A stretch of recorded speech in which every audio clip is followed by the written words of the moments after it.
Canning and drying are great ways to process a glut of fruits and vegetables into food that can be stored for months, providing you with a supply of nutritious, vitamin-packed preserves when fresh garden produce is scarce.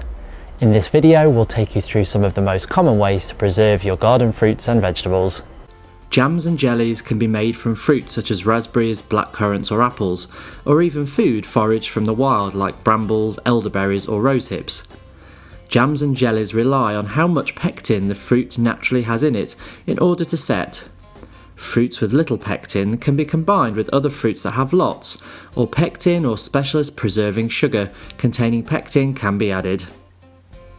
To make jam, you need good quality unblemished fruit, washed and cut up into pieces of about the same size. Simmer it with the specified amount of water from your recipe and then add the required amount of sugar, and boil until the setting point. To check for fruit set, you can use a jam thermometer, but to be doubly sure, put a blob of jam on a cold saucer. One that's been chilled in the fridge first is ideal, and let it cool a little. If it's runny, it's not ready, but if you can push it with your finger and it wrinkles, then it is set. Making jelly is a great way to use up fruits to make a seedless preserve. Cut up ripe fruit roughly and mix it in a pan with the specified amount of water from your recipe. Cook as directed, then strain through muslin or a jelly bag overnight into a bowl. Add the strained liquid to your sugar and boil until a set is reached. Jars are reusable, but lids are usually not. Both need to be sterilised either by putting them in the oven for about 20 minutes at gas mark 1, which is 275 degrees Fahrenheit or 130 degrees Celsius, or in boiling water, again for about 20 minutes before use. Fill the jars and remove any air bubbles with a non-metallic spatula, and make sure to wipe the rim and threads of the jar to remove any food debris. There are different types of lid, but the most popular is the screw top. Place the disc onto the jar, then tighten the screw top band, and pop the jars into a boiling water bath for about 30 minutes to kill off any potential contaminants and to ensure a tight seal. Then leave them to cool. Almost any vegetable can be pickled. Cucumbers are probably the most popular, but beets, onions, cabbage and peppers also work well. Cucumbers or other vegetables can be left whole or cut into chunks, spears or slices, but it's usually best not to slice too thinly. The thicker the slice, the more crisp it will remain once pickled. Like jams and jellies, pickles and chutneys will need to be processed in a water bath. The exception to this is if you're making pickles that will be used within a few weeks and will be keeping them in the fridge.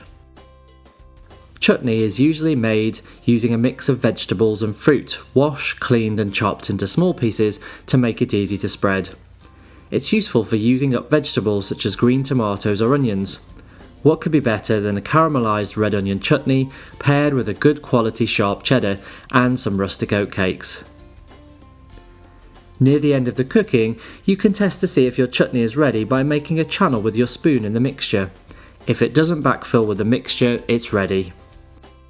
Chutneys do need acetic acid adding through the addition of vinegar so that they can be preserved, as they are made from lower acid foods. It's important to follow a tried and tested recipe to ensure you have the correct amount of acid in your preserves, as this prevents harmful bacteria from forming. Pickles and chutneys are best left to mature for several weeks or months before using for best flavour, and the unopened jars will store for up to 2 years. Drying or dehydrating is an excellent, easy way to store fruit long term. Drying changes the texture of fruit without compromising the flavour. You can buy specialist dehydrators, but it's easy to dehydrate fruit in your oven. Wash and thinly slice your chosen produce and arrange it in a single layer on a baking tray. Set your oven to its lowest temperature and leave for several hours until the pieces have shrunk and dried out. Then store in a sterile, airtight container and consume within a few weeks. Apples and pears are great candidates for drying, but it's a good idea to soak them in a mildly acidic solution to preserve their colour first. You can use citric acid concentrate or equal parts water and lemon juice if you only have a small batch of fruit to dry. Canning and drying is a great way to ensure you have tasty produce for months to come when fresh food in the garden is scarce. For more tips on what to do with your gluts, our video, Don't Let Your Excess Fruit and Vegetables Go to Waste, has lots of ideas. We'd love to hear your favourite canning and drying tips.